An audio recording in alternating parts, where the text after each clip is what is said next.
the telecast with me is Hassen. She is the Deputy Mayor of Jerusalem. She joins me from Jerusalem right now.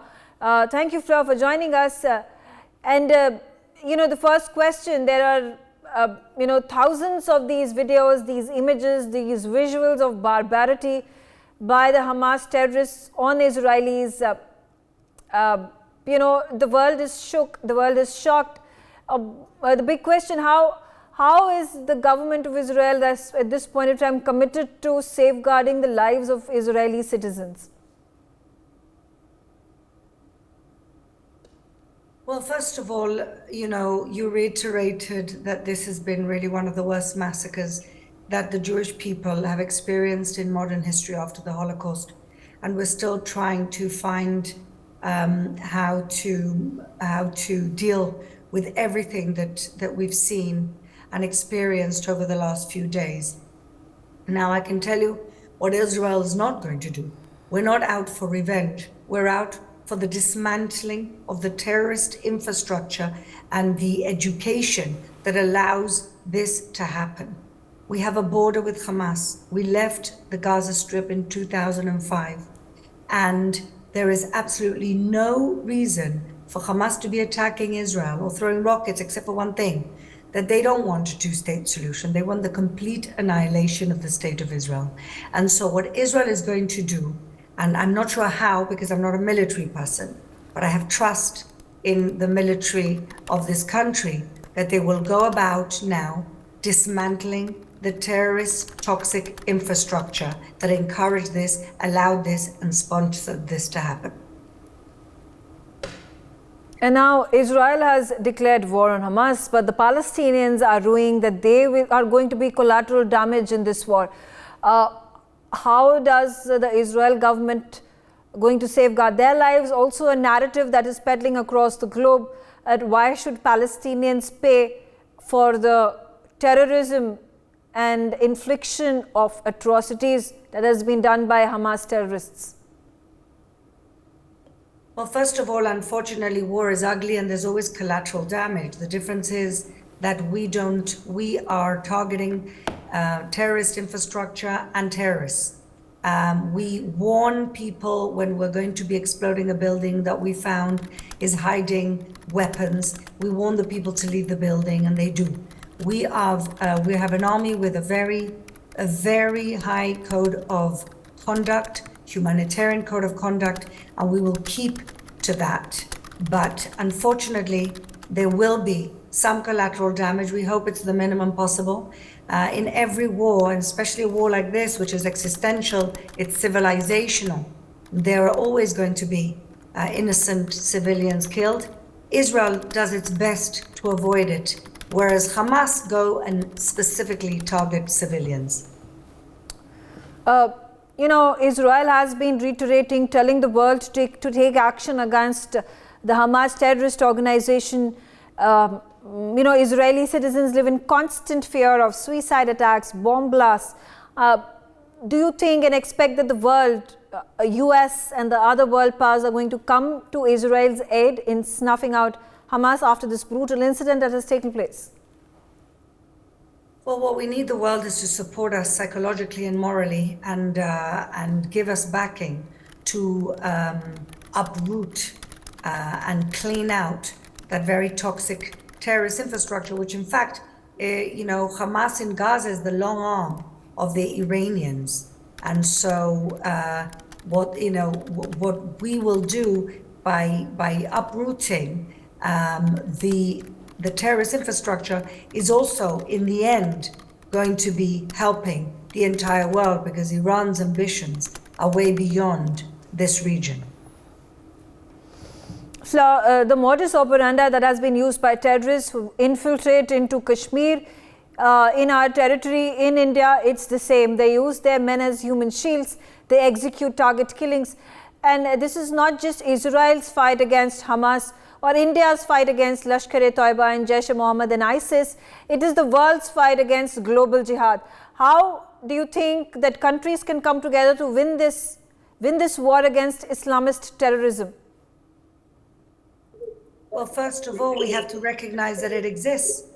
Most people are in denial And so, first of all, we have to recognize that this type of toxic fundamentalism that has taken over Iran, that is in many other parts of the world, including your country, we have to ensure that people understand what we're up against. You know, in the Second World War, everybody knew that Hitler was the bad guy and what his ambitions were. I think the first thing to do is to educate people and make them understand that these people are here for one thing, and that is to take the world back 500 years. Thank you, Fleur Hassen, for joining me on the telecast and giving me this analysis and what's happening on the ground. And here's hoping that the war comes to end very, very soon. I also have with me Ronan Feer. He is joining me live. He's an Israeli university student. He's right now in Netanya. And Ronan, thank you for joining us on the telecast. And of course, my big question, are you safe and sound? Is your family and friends safe and sound? Well, thank you for having me, and namaste to everybody who is watching. Yeah, so first of all, yeah, we're safe and sound. Netanya was, thank God, safe for most of the fighting, but we always hear thuds, we hear aircraft, we hear booms like every now and then. And a few days ago, we had a terrorist attack, but other than that, it's safe. We are safe here. Yeah.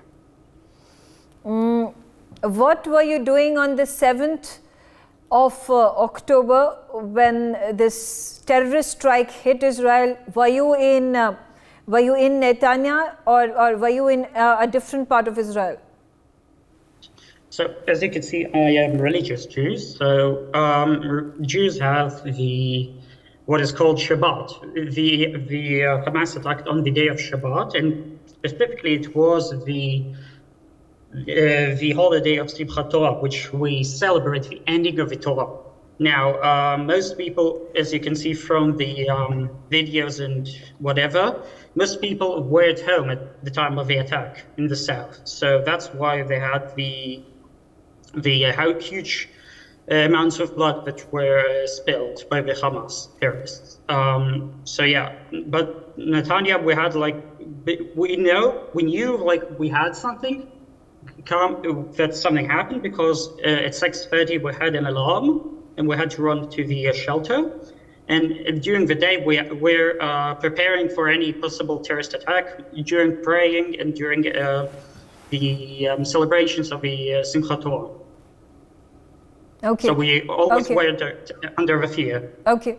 So Ronan, also, I've spoken to a lot of Israelis who've come on the telecast and shared what is happening over there in your country, and many of them have, volunteered for community service, to work in community kitchens, give aid, kit donations, just to help out, thousands and thousands of these citizens of Israel who are fighting the war right now along the Gaza Strip. What have you been doing in such a precarious scenario? Yeah, so my work for now was helping we have here a help area for people from the south. There is a school, they house the refugees, they help them live and so on. That's one thing I was doing now. And the other thing I was doing, it's we basically are fighting in the social media against Hamas supporters. So we are mass reporting anything which supports Hamas in this terrible conflict. And we attack anyone who is, basically we teach people the real truth and the real situation on the ground here, what is happening. Yeah. That's my Also, the fact that people of Israel are living in constant fear. You are at war at all fronts. There are terrorist attacks, there are suicide bombs, airstrikes that are the norm in Israel. So how does an Israeli, the people of Israel, have the resilience and how do you boost your morale in such tense and difficult situations? Well, mostly it's just basically about believing in a higher like in religion. Basically, we believe in the higher being. We believe that if somebody came here, he has a purpose, and if something happens, then it's under God's control. Basically, God manages everything here, and if he made this situation, then something has to come. And if something has to come, then he will probably even save us from it. Not probably, but definitely will save us. And mostly people are, it's part, as you said, it's part of the norm here. So we are kind of used to it, what is happening. So we have drills, and every now and then we have Memorial Days. Everything here is part of the idea of we need to survive. We can't let the Holocaust repeat itself. Yeah. That's the motto of the place, basically, of Israel. Yeah.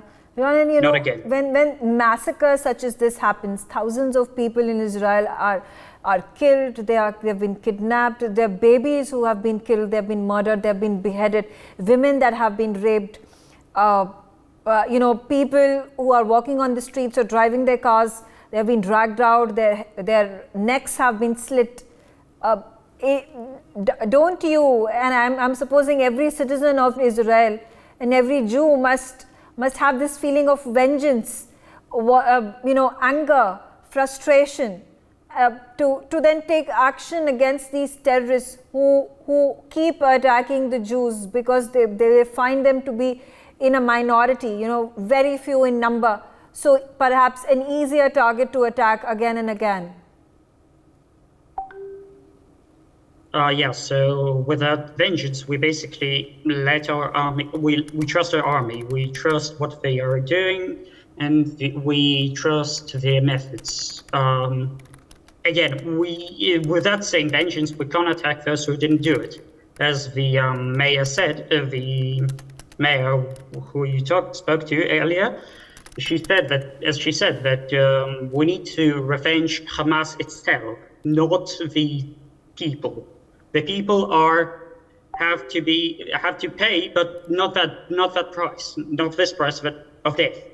We can't revenge them, and so we use that same vengeance, but to extent that we only use it against terrorists, basically. Okay. I share your sentiment. At this point of time, we only pray for the safety, security, and peace to prevail in Israel at the soonest possible. Thank you so much for joining me on the telecast, and thank you. Sharing all that is happening. Pray for Israel. Pray. Yes. Thank you, Ronan. Thank you. I'm being joined by Daniel Carmon, who's the former Israeli ambassador to India. He's joining me live from Israel, and thank you so much, sir, for joining me on the telecast. My first question is about the thousands of videos and images that are circulating that showcase the barbarity of the Hamas terrorists that has inflicted upon the citizens of the country of Israel. It's a genocide against the Jews. There are targeted killings that is taking place. How is the Israeli government ensuring that more lives are not lost? Well, I have to go back a couple of years before or more than a couple of years, and remind your audience that Hamas has been targeting Israel for many years now, but it usually would end with rounds of hostilities would usually end with some kind of interim arrangement.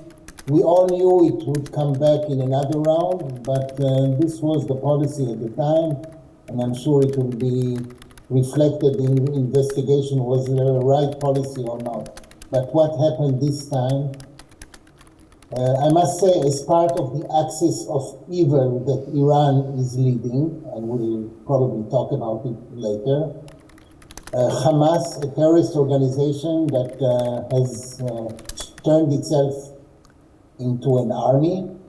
Hamas, which is a terrorist organization who did a coup d'etat and threw the Palestinian Authority out of Gaza, 2005, 2006, we should not forget that, became the ruler of the Gaza Strip, trained, financed, encouraged, and backed by Iran, the head of the axis of evil that does so much damage to people, to places, to political status and processes.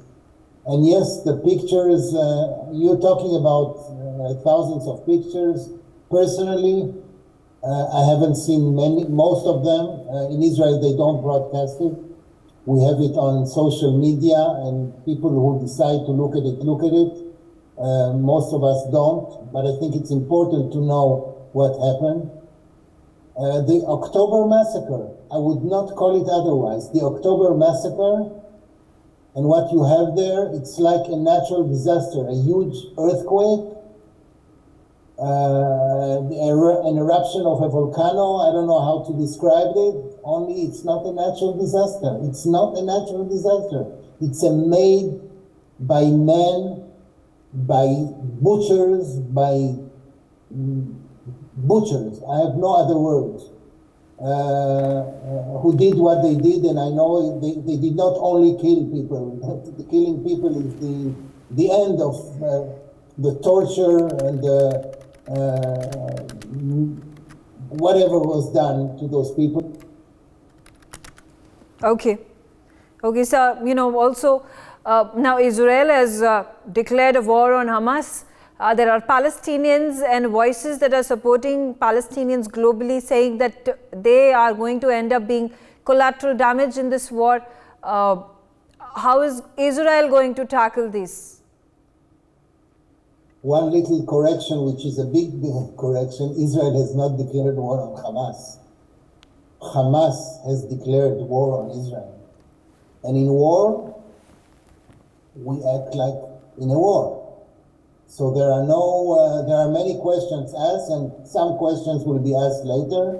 But a war is when someone attacks you, you attack back. And in any standard, the right of self-defense is a right that the defender, the one who has been attacked, has by all standards and by all means.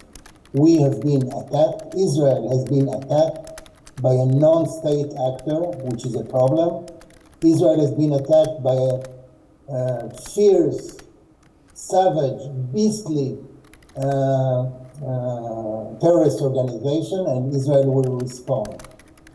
I have to say that we have to prepare ourselves to collateral damage. That's always the case, and direct the responsibility for that on those who waged war on us, on Israel. So there will be collateral damage, but there is no targeting of civilians in Israel. Civilians will be advised, as we usually do when a building is bombed. There is a prior advice to the people in the building: get out of here before bombing. But yes, I think we have to prepare ourselves to collateral damage. But remember two things. First, Israel did not declare war on the Hamas terrorist organization. It's the other way around. And second, Israel does not target uninvolved citizens, civilians. That's a very, very important point that I'd like to make. Now, Israel has been telling the world to take action against Hamas. Now, Israelis continue to live in constant fear of suicide attacks, bomb blasts, airstrikes. Do you think the world will come together this time around to help Israel in snuffing out Hamas terrorist organization? We have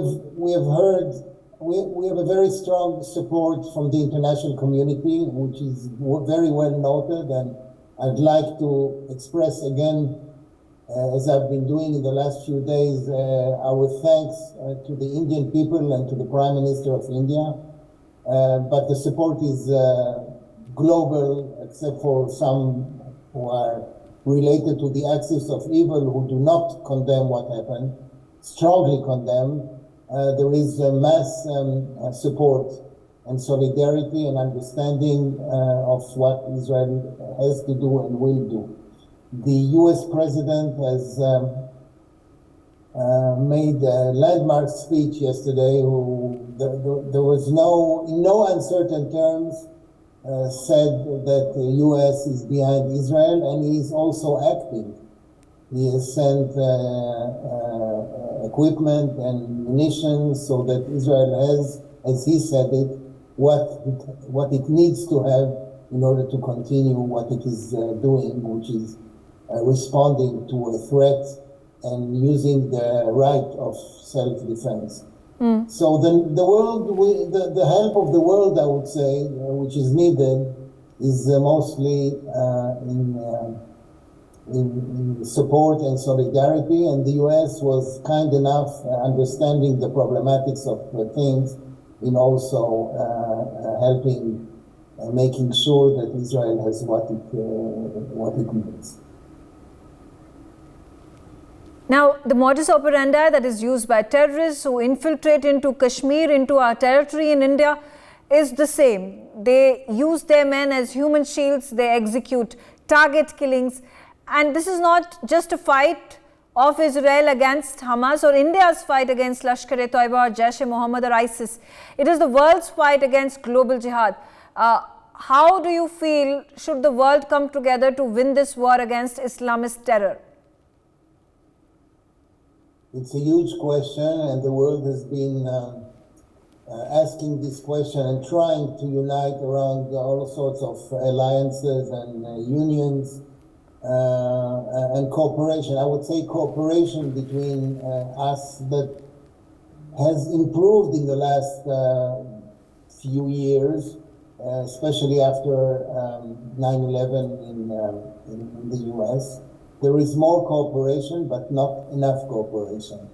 And the free world, the world that the terrorists attack, and I don't want to pinpoint one organization or one victim, but India and Israel definitely are victims of terrorism, uniting in information sharing, uniting in methodology, uniting in sometimes helping each other, like after 26/11 or other places where other friends and partners came to the help in investigating or more than investigating. More contacts between countries in the global fight against terrorism. And there are enough countries who have suffered from terrorism, but also enough countries who have the capability to cooperate.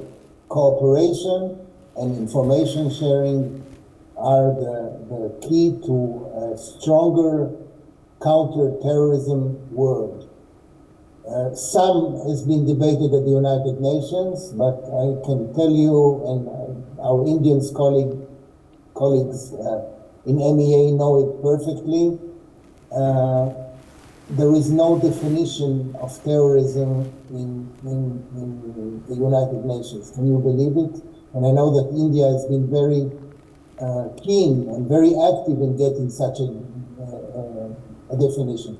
So in a world that cannot even define what terrorism is, there is a lot to be done to strengthen the cooperation between countries so that countries and peoples are more safe against this plague. Thank you so much, Ambassador Daniel Carmon, for joining us on this special telecast. For more such videos, subscribe to the NewsX YouTube channel, hit the bell icon.